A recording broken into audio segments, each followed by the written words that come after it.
మనలో చాలామందికి సక్సెస్ కావడం కంటే ఫెయిల్ అవ్వడమే ఇష్టపడతారు. ఎందుకో తెలుసా? ఇప్పుడు కొంతమంది ఉంటారు మనలో. వాళ్ళు పాపం ఎన్నో సార్లు ట్రై చేస్తారు. కానీ ఫెయిల్ అవుతారు. వర్క్ స్టార్ట్ చేస్తారు, ఫెయిల్ అవుతారు. వర్క్ స్టార్ట్ చేస్తారు, ఫెయిల్ అవుతారు.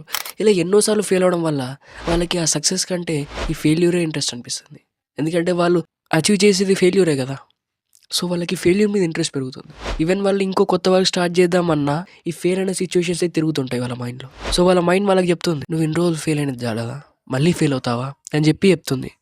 సో, అప్పుడేమవుతుంది, మన లైఫ్‌లో ఏదైనా మంచిగా అచీవ్ చేద్దామని చెప్పి వేరే వర్క్‌ని స్టార్ట్ చేసినా, ఈ ఎక్స్‌పీరియన్సెస్ మన మైండ్‌లో తిరిగి అండ్ మన మైండ్ మనకి వద్దులే ఫెయిల్ అవుతాం అని చెప్పి మనల్ని ఆపేస్తుంది. సో, మరి థాట్ ప్రాసెస్ కరెక్టా? నో. మనము 10 సార్లు ఫెయిల్ అయితే 11 సక్సెస్ అయితాం కావచ్చు. 20 సార్లు ఫెయిల్ అయితే 21 సారి సక్సెస్ అయితాం కావచ్చు. ఎవరికి తెలుసు?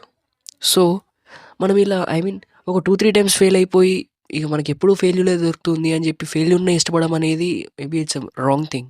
మనం ఏం చేయాలి మరి?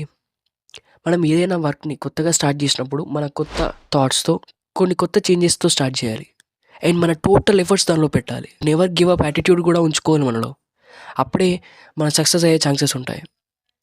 అండ్ ఆల్సో చెప్పాలంటే నేను ఫెయిల్ అవుతాను, నేను ఇంతకుముందు ఫెయిల్ అయినా అని చెప్పి ఆ థాట్ ఏదైతే ఉంటుందో అది మీరు ఊకూకే ట్రిగ్గర్ చేసుకోవడం వల్లనే మీరు ఫెయిల్ అవుతున్నారు కావచ్చు. ఒకసారి ఆలోచించండి. మీ మైండ్‌కి నేను సక్సెస్ అవుతాను అని చెప్పి కొన్ని వర్క్స్ చేయండి. ఖచ్చితంగా ఒక 10 వర్క్స్ మీరు అట్లా అనుకుంటూ చేస్తే మేబీ ఖచ్చితంగా మీరు దానిలో 5 ఆర్ 4 సక్సెస్ అయి తీరుతారు. So, first of all negative thinking అనేది ఆపేయండి మీరు. ఓకే. కొంచెం సక్సెస్‌ని కూడా ఇష్టపడండి. అండ్ నేనిప్పుడు చెప్పేది మీకు రిలేట్ అయితే ఖచ్చితంగా కామెంట్ చేయండి. అండ్ ఆల్సో ఇలాంటి వాల్యుబుల్ కంటెంట్ కోసం మన ఛానెల్‌ని సబ్స్క్రైబ్ చేయండి.